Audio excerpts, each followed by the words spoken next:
Hello friends, कैसे हैं आप सब। आज की अपनी इस वीडियो में हम अपना नेक्स्ट टॉपिक स्टार्ट कर रहे हैं टेंसेस के ऊपर। ठीक है, पहले थोड़ा सा इसको गो थ्रू कर लेते हैं, इसका इंट्रोडक्शन पार्ट। टेंसेस हमारे 3 टाइप्स के होते हैं, present, past and future. Further in तीनों में ही हमारे 4 पार्ट्स और होते हैं। प्रेजेंट टेंस में हम वो सारी चीज़ें कवर करते हैं जो अभी हमारे वर्तमान टाइम में चल रही हैं, प्रेजेंट टाइम में चल रही हैं। पास्ट में जो बीता हुआ समय है, जो काम सब हो चुके हैं, पहले समय बीत चुका है, उसके बारे में पढ़ते हैं। फ्यूचर टेंस में जो काम अभी हुए नहीं हैं, होंगे, फर्दर आगे आने वाले टाइम में होंगे, वो सारे सेंटेंसेस हम फ्यूचर टेंस में कवर करते हैं। फर्दर हम इनको 4 पार्ट्स में डिवाइड करते हैं। सिंपल या इंडेफिनिट टेंस, ये इन तीनों के पार्ट्स होते हैं, प्रेजेंट के भी, पास्ट के भी और फ्यूचर के भी। एक एक करके हम ये सबको कवर करेंगे, सबको पढ़ेंगे।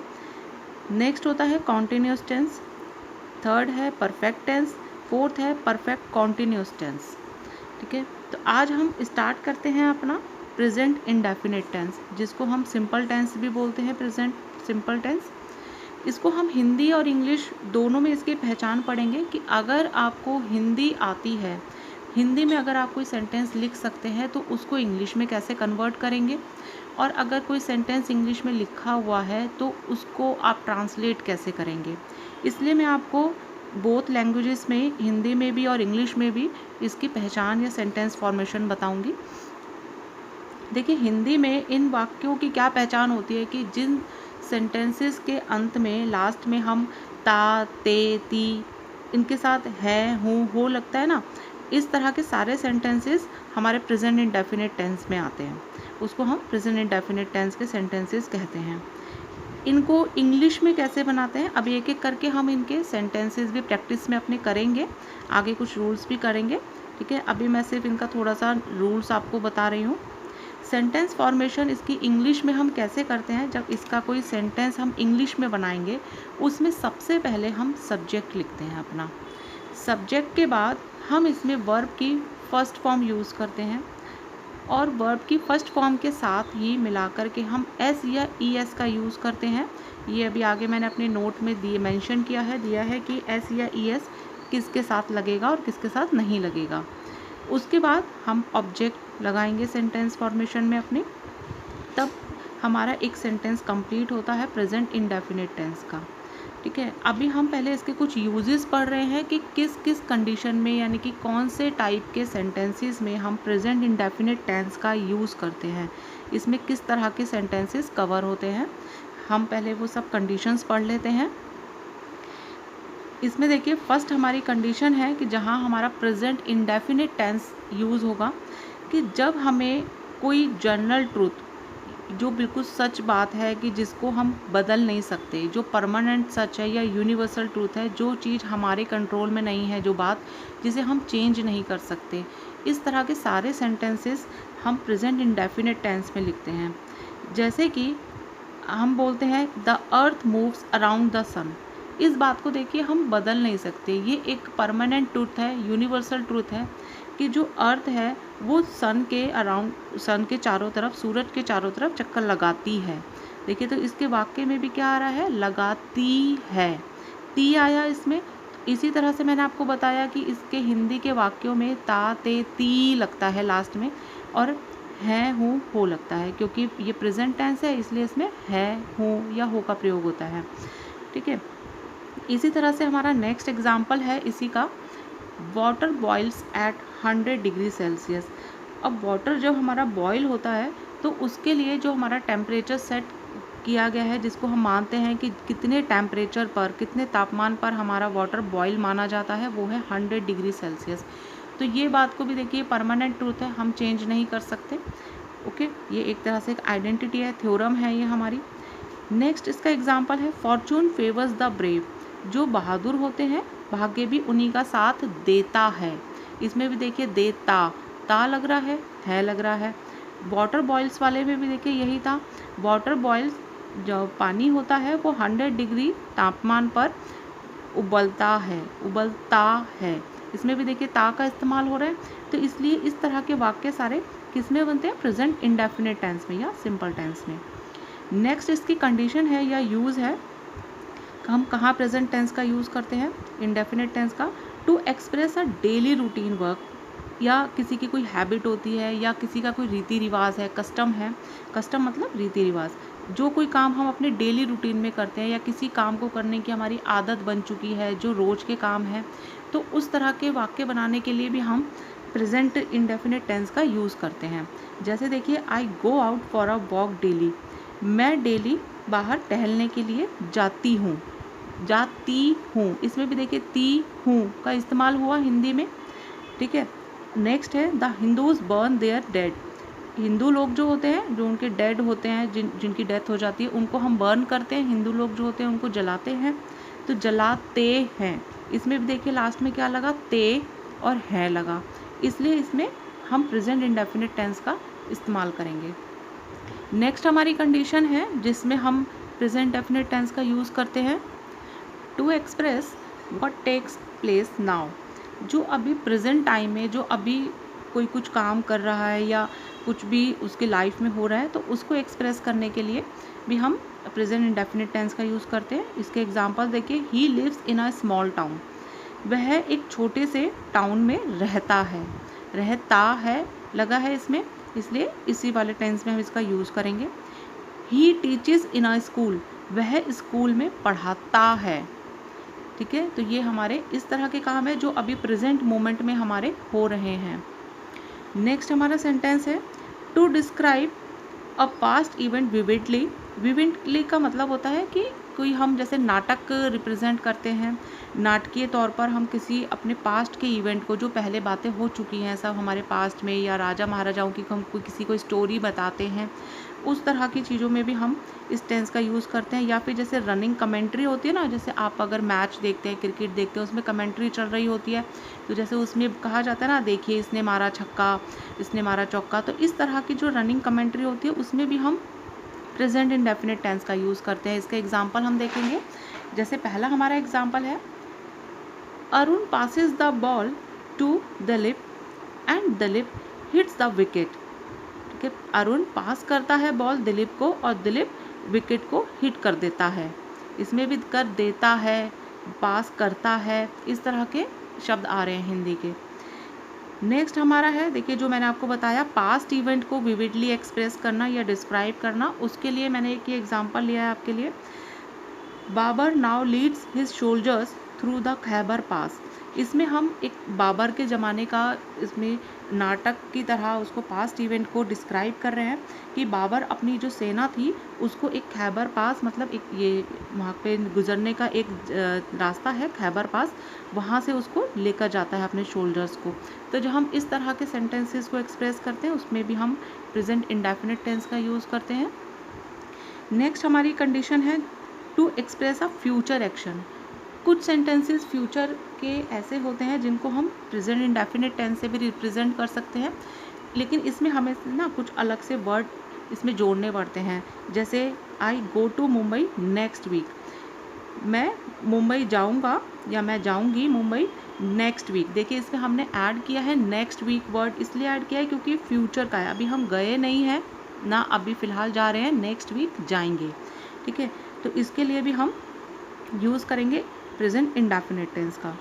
नेक्स्ट है, हर marriage comes of next month, उसकी मैरिज कब आएगी, नेक्स्ट मंथ आती है, नेक्स्ट मंथ होगी उसकी मैरिज। तो इसमें भी हमने देखिए नेक्स्ट मंथ ये जो वर्ड ऐड किया है ना, ये फ्यूचर एक्शन को रिप्रेजेंट करेगा, बट जो हमने इसकी वर्ब की फॉर्म्स यूज़ करी हैं वो हमने प्रेजेंट के हिसाब से यूज़ करी हैं।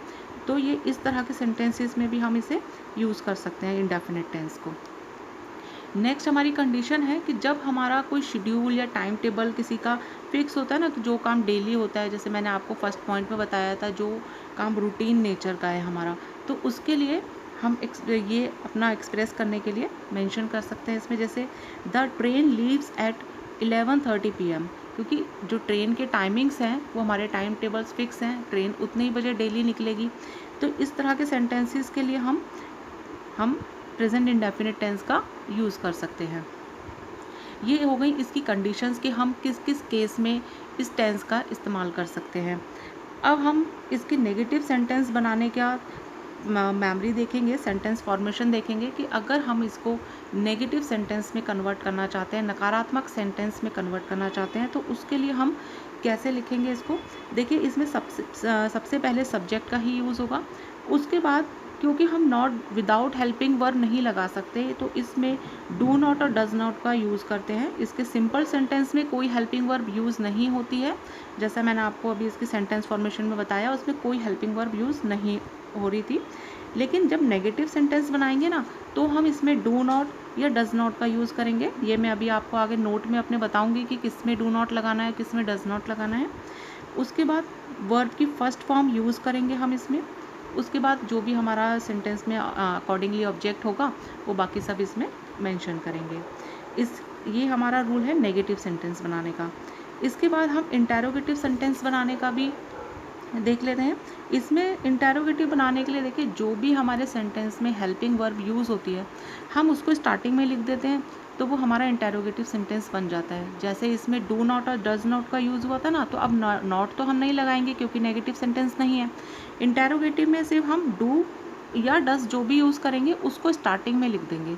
उसके बाद हम सब्जेक्ट लिखेंगे, वर्ब की फर्स्ट फॉर्म लगाएंगे, उसके बाद ऑब्जेक्ट, और लास्ट में हम क्वेश्चन मार्क ज़रूर लगाएंगे। क्वेश्चन मार्क लगाना भूलना नहीं है, इंटेरोगेटिव सेंटेंस है वो कंपलसरी होता है इसमें लगाना।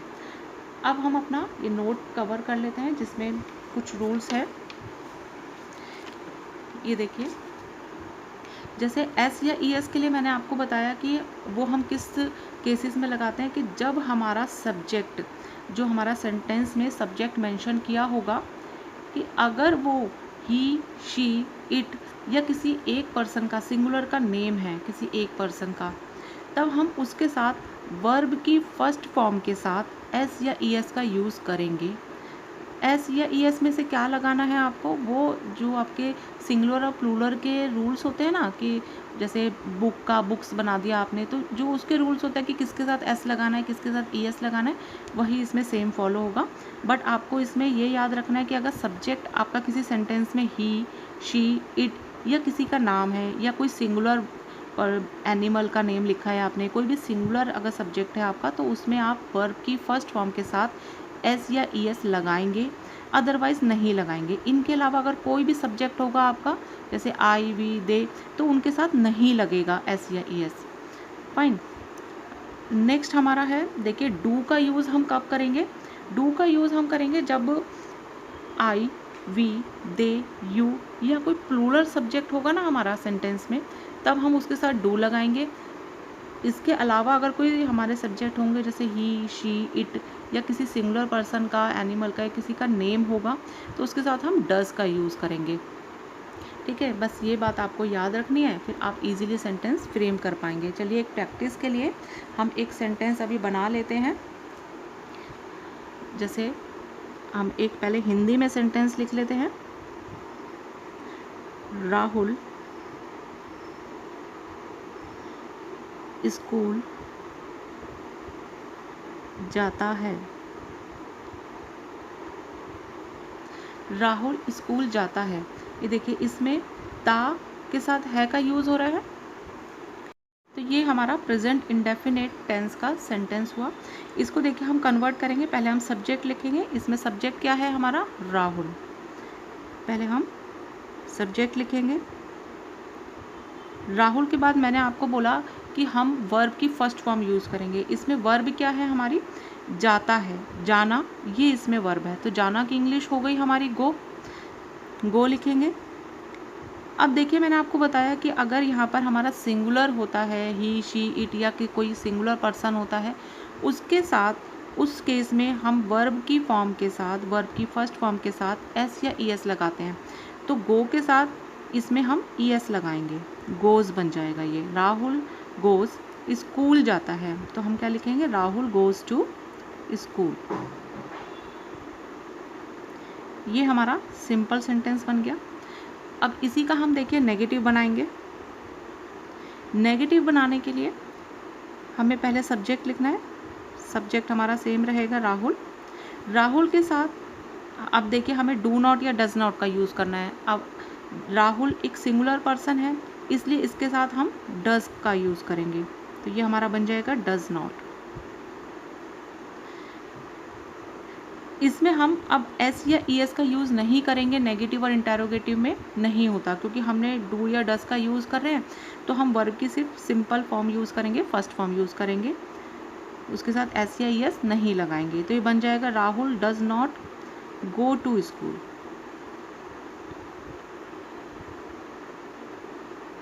ओके, इसी का अब हम इंटेरोगेटिव बनाएंगे। इसके लिए मैंने आपको बताया कि जो भी हमारा हेल्पिंग वर्ब होता है वो स्टार्टिंग में आ जाती है। तो हम डज को स्टार्टिंग में ले आएंगे। Does Rahul go to school, last में हम क्वेश्चन मार्क लगाएंगे। तो इस तरह से हमारे ये सेंटेंस कंप्लीट हो गए। सिंपल भी, हिंदी में भी मैंने आपको लिख के दिखा दिया, नेगेटिव इंटेरोगेटिव। आई होप आपको ये सेंटेंसेस समझ आया होगा, ये टेंस आपको समझ आया होगा, क्लियर हुआ होगा। अगर आपको मेरी वीडियो पसंद आई है तो लाइक एंड शेयर करना ना भूलिएगा। मिलते हैं फिर अपनी नेक्स्ट वीडियो में नेक्स्ट टेंस के साथ। Till then bye bye, take care.